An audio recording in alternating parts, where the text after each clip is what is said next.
Hey guys, welcome back to another episode of Cross Creek Classics, where you never know what we're going to be working on. So part two of this build is going to be the power steering addition to the 67 Mustang Fastback. We decided to just stick with a factory unit on the car. He's pretty much stock under the hood here. We did add the vintage air to the car when we did the build.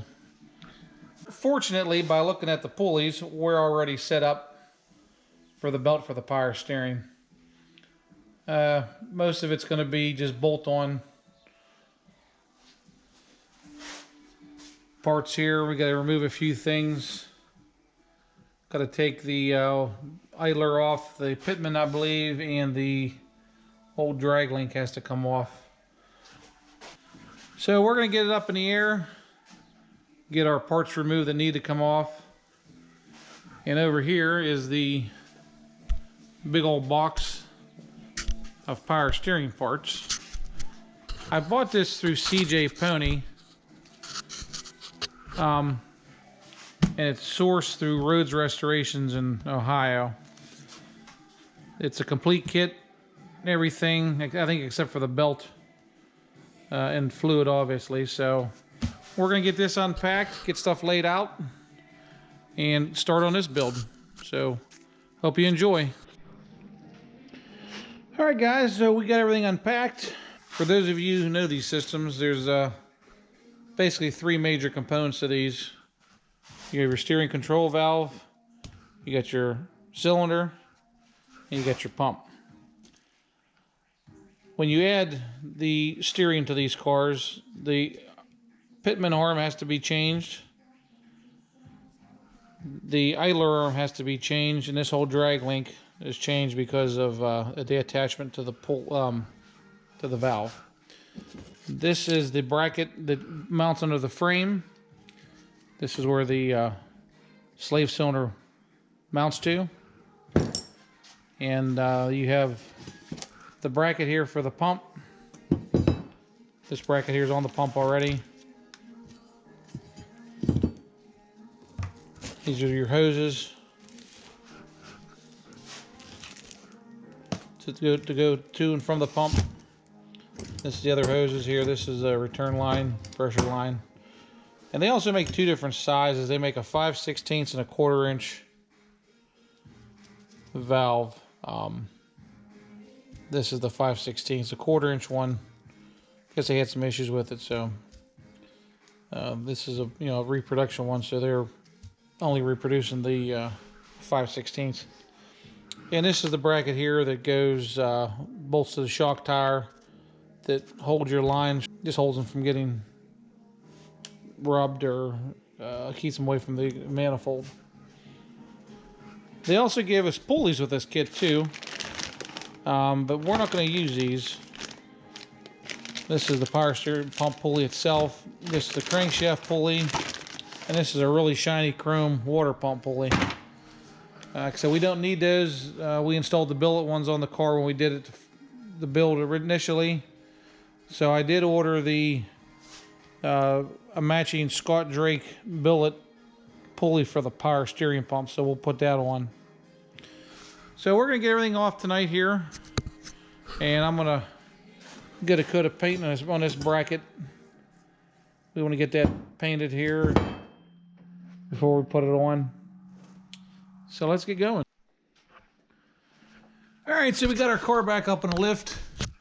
So we're going to start by removing this nut to get the pitman arm off. This castle nut and cotter pin got to come loose to get the tie rod off. Same with this side. And then these two bolts for this idler arm got to come off, and this whole drag link is going to be removed to be replaced with the slave cylinder and new idler arm and new pitman arm.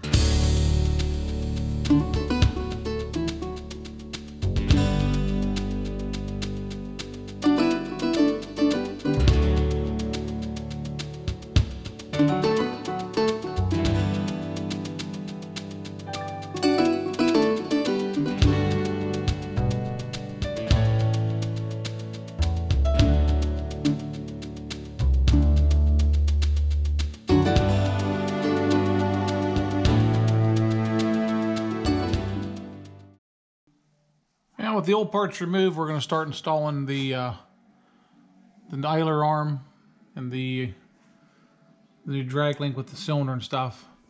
I talked to Rhodes Restorations about the pitman arm. They're sending me another one, the right one, and I'm sending the other one back.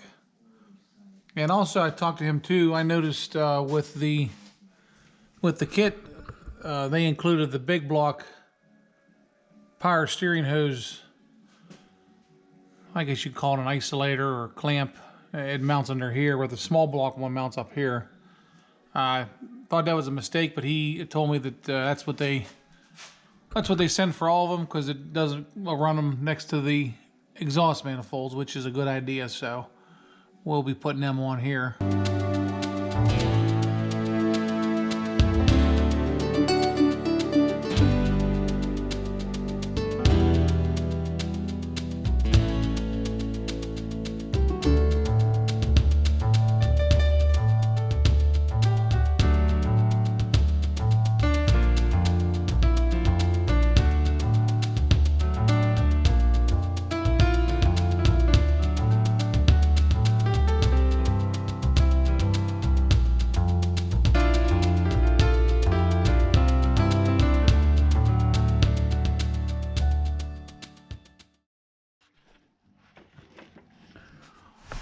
One of the things that's unique to the power steering cars is this bracket here. And this bracket bolts right here is a through bolt through the frame rail, and there's also these two bolts up through here. Now on the non-power steering cars, which this is how these holes are, like this. They're just a hex-shaped hole. And with the kit here, they give you this, I guess you call it a crush nut. You put it up in here, you pull the bolt through, and it crushes it, and it gives you a place to fasten to. So we're going to put them in next. All right, we've got this bracket installed here. Now we're going to put the bushings and the boot on the steering cylinder. Get that fastened up. And that's about it for underneath here till we get our pitman arm in. Hopefully it'll be in tomorrow. And so we're going to start working on getting the pump mounted, get the hoses and stuff on. Do some of it from below, some from up top. And I got to pick up a belt too. Well, we're under the hood here. And these power steering brackets, these power steering pumps have two brackets. They have this bracket here that bolts to the pump itself, and then they have another bracket that bolts to here. And actually, this is your adjustment on this bottom bolt. And there's this bracket here. You can see where the adjuster is on the slotted hole on the bottom. It mounts like this to the water pump. And Ford used spacer right here, and this bracket bolts right in behind here. Now fortunately, I save everything, and I was able to find the spacer in my box of bolts. If I can find it here now, I had it. So here's a spacer, and you can see this spacer and bracket are the same thickness as this original spacer we're going to be taking out. So that's good. So we have that. So we'll get this spacer out, get this spacer and bracket up in place, get in position. This is the spacer they give you that goes between the power steering pump and the head. Without air conditioning. Well, if we had factory air, we would take this off and discard it. But because we have an aftermarket system, this is where it's going to, and this bracket does not utilize this hole, so we're going to use that spacer behind this. All right, so we got our pump installed here. And you guys just left, brought the new pitman arm, so we're gonna get that on.